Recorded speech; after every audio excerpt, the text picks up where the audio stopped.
네, 구사구 건강 클리닉 시간입니다. 시도 때도 없이 흐르는 눈물, 이 방치하다가는 염증을 유발할 수도 있다고 하는데요. 오늘은 눈시원안과 이현석 원장님 모시고 눈물 흘림증에 대해서 알아보도록 하겠습니다. 원장님 안녕하세요. 네, 안녕하십니까? 네, 원장님 새해 복 많이 받으시고요. 네, 새해 복 많이 받으시고 건강하십시오. 네, 고맙습니다. 건조하거나 추운 날씨에 유독 눈물이 많이 흘러서 이제 고민하신 분들이 있거든요. 예, 눈물 흘림증. 네, 정확하게 뭔가요?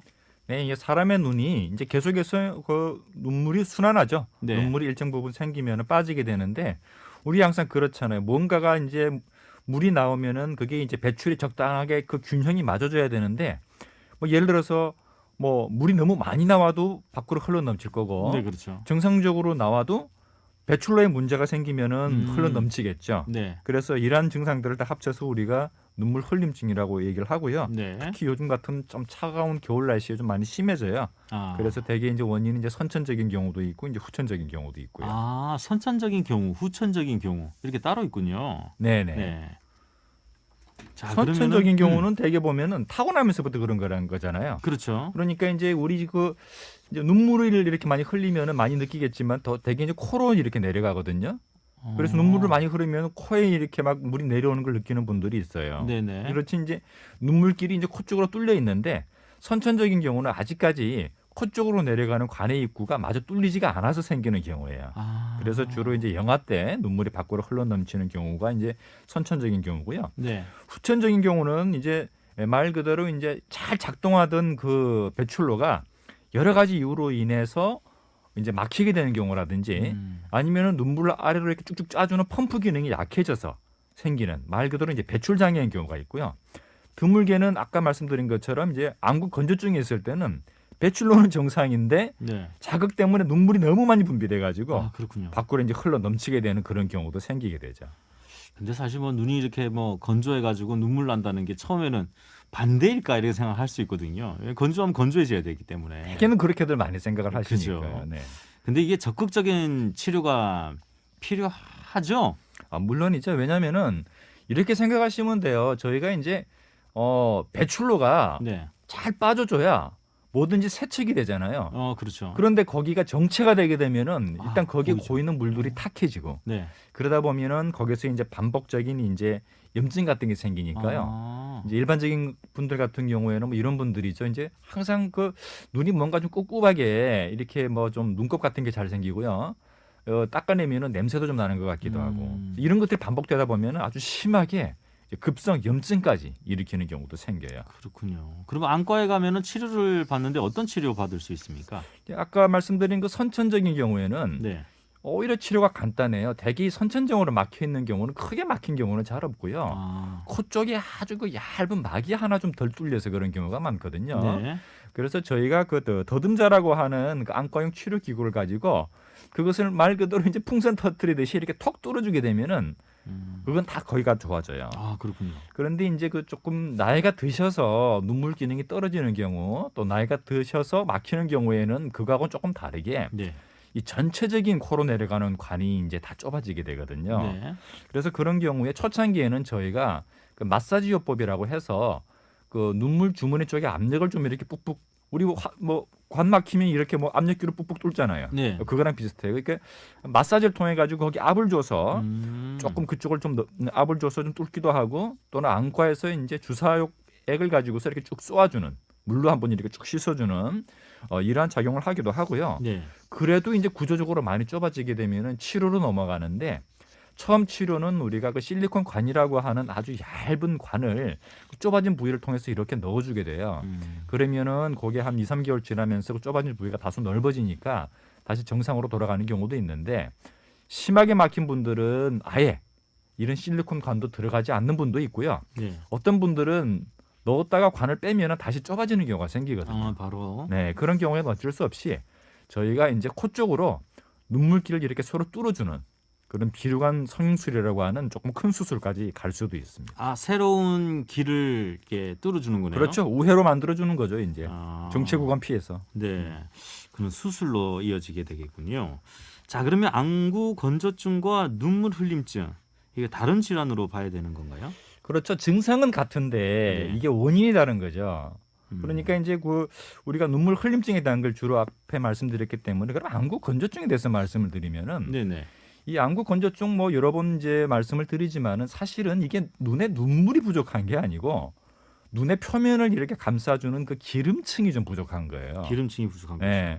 왜 이 기름층이 필요하냐? 이 기름층이 있어야 그 눈이 윤활이 되잖아요. 네. 눈을 좀 깜빡깜빡할 때 인물감도 덜하고 윤활액이니까. 그리고 이제 눈에 신경이 노출되지 않기 때문에 눈에 조금 시거나 따가운 증상이 없어요.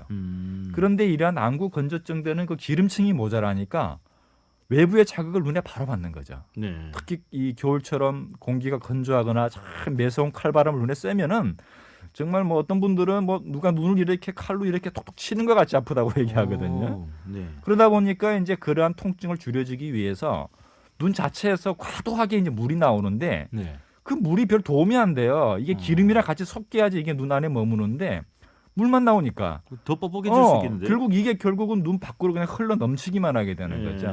그러니까 이게 이제 기존에 막혀서 눈물 나는 것하고는 조금 이제 작용하는 게 다른 거죠. 기름층이 있어야 되는데 부족하면 더 심해지고 안 좋아질 수 있군요. 그 병원에서는 눈물 흘림증 진단을 어떻게 하게 됩니까? 네, 비교적 간편하게 할 수 있어요. 제일 첫 번째는 이분이 이제 건조증으로 인한 눈물 흘림증인지 네. 아니면 해부학적으로 조금 좁아져서 그런 건지를 저희가 먼저 판별을 하고요. 네. 그다음에 좁아진 경우도 과연 이분이 얼마나 좁아졌나 정도가 어떤가 정도를 확인해야 되는데 그러한 것들은 이제 간단하게는 저희가 가나다란 그 주사침을 가지고 네. 그 눈에서부터 코 쪽까지 물을 이렇게 싹 쏘아줘 봐요. 그러면은 아예 안 내려가는 분들은 완전히 막힌 분이고 네. 또 어떤 분들은 쏘게 되면은 위쪽으로 이렇게 그 눈물이 넘치는 경우도 있거든요. 우리 네. 하수구 역류하듯이. 예, 그런 경우에는 그 넘치는 정도를 봐서 저희가 이분이 어느 정도 막혔구나라는 거 느낌을 가질 수도 있고요. 더 정밀하게는 방사선 검사, 엑스레이 검사, 뭐 요즘은 CT까지 동원해 가지고서 정확하게 막힌 부위와 정도를 진단할 수도 있어요. 네, 그렇군요. 자, 그러면 그 눈 건강에 좋은 마사지법이라든지 아니면 어떤 좋은 게 있을까요? 이제 마사지법이 조금 도움이 되실 수가 있는데 네. 그 눈물 내려가는 주머니가 사실 어디 있느냐면은요. 네. 그 말씀드려서 좀 이해하시기가 좀 어떨지는 모르겠지만 우리가 그 눈 가장자리라고 얘기하잖아요. 가장자리. 가장자리. 가장자리인데 이게 그 귀 쪽 가장자리가 있고 네. 이 코 쪽 가장자리가 있어요. 아, 그러면 바깥쪽 안쪽이다, 그죠? 그 코 쪽 가장자리가 이제 눈물이 내려가는 펌프가 있는 위치인데 네. 그 펌프를 눌릴 때 네. 방향을 말이죠. 네. 뭐 예를 들어서 뭐 눈물약도 괜찮고 또는 염증이 좀 있는 분들은 안과에서 항생제를 좀 처방받으셔도 되는데 네. 그것을 먼저 점안을 하고 한 1, 2분 정도 지나면은 그 펌프에 그게 고여요. 네. 그게 어느 정도는 그 상태에서 제가 볼 때 제일 좋은 거는 이 손가락보다는 네. 우리 그 보통 소독된 면봉 같은 게 있잖아요. 귀 닦을 네. 때도 쓰는 그 면봉. 네. 그게 좋아요. 그것을 둥근 커튼 쪽 면을 가지고서 음. 그 눈 안쪽 가장자리에서 그 코뼈가 닿을 때까지 네. 안으로 이렇게 코뼈가 닿는 방향으로 약간 아래쪽 방향으로 이렇게 쭉 밀어 넣어 주세요. 아, 네, 이렇게. 그러면은 뭔가 어떤 분들은 소리가 찍 나는 분도 있고요. 아. 또 어떤 분들은 거기서 좀 끈끈한 점액 같은 것들이 넘치는 분들도 있어요. 아. 그런 것들은 이제 계속 이렇게 마사지를 해가지고 네. 그 점액 같은 것을 이제 그 닦아내 주는 게 좋아요. 그 점액이 안에 고여 있으면은 눈물이 더 안 내려가니까. 그렇죠, 그렇죠. 네, 그렇게 해서 그런 그 마사지 치료를 뭐 많이는 안 하시더라도요. 뭐 저녁에 주무시기 전에 네. 뭐 한 너댓 번 정도 이렇게 꾹꾹 마사지 해주시면은 초기에는 네. 요것만 하더라도 정말 증상이 이제 많이 좋아져요. 아, 그렇군요. 예. 여러분 이게 지금 막혔다고 해서 뭐 계속해서 고민할 게 아니라 일단 마사지로 먼저 풀어주는 방법도 있다고 하니까 방금 말씀한 것처럼 이제 면봉이나 어떤 기구는 없으니까 면봉을 가지고 꾹꾹 눌러서 마사지를 해주는 게 좋겠습니다. 일단은 손을 깨끗이 씻고요. 네, 눈을 깨끗이 씻고 하는 게 제일 중요하겠죠. 그렇죠. 왜냐하면은 이제 손을 통해 가지고 제가 잘 권유를 안 드리는 이유가 네. 이제 손끝으로 하셔도 되기는 되는데 네. 되게 이제 손끝을 깨끗하게 하지 않은 상태에서 누르게 되면은 괜히 누르는 과정에서 그렇죠, 그렇죠. 살균 감염을 시킬 수도 있고요. 네. 그리고 이제 면봉만큼 코 안쪽에 빼 있는 부위까지 깊숙하게 넣기가 어려워요. 네. 그런 부분도 있고 또 앞서 말씀드린 것처럼 원인이 꼭 막힌 것만 있는 게 아니고 이 안구 건조증으로 해서 이제 그 자극 때문에 과다하게 오는 경우도 있거든요. 그렇죠, 그렇죠. 그래서 이런 부분도 뭐 오늘 팁을 하나 더 말씀을 드리면은 일단 인공누액을 좀 처방받아서 자주 넣으시고요. 네. 그다음에 생활상에서는 우리 기사분들 항상 깨끗한 물로서 밑에 카페트 좀 물로 조금 적셔서 좀 촉촉하게 하시고 네. 그다음에 이제 그 카 난방을 조금 아래쪽으로 발 쪽으로 눈으로 바로 쏘지 않게. 그다음에 주부님들은 거실에서 좀 빨래 같은 것도 널어서 실내 습도를 조금 높여주는 것. 네. 이런 부분도 많은 도움을 받을 수 있습니다. 8901 애청자는 백내장 수술 최대한 늦게 하면 좋다는데 맞는 말인가요? 짧게 부탁드립니다. 그렇지는 않아요. 그것은 적정한 시기가 있기 때문에 네. 그 시기는 본인이 시력에 불편을 느낄 때 네. 안과 선생님과 상의하시면 됩니다. 그렇습니다.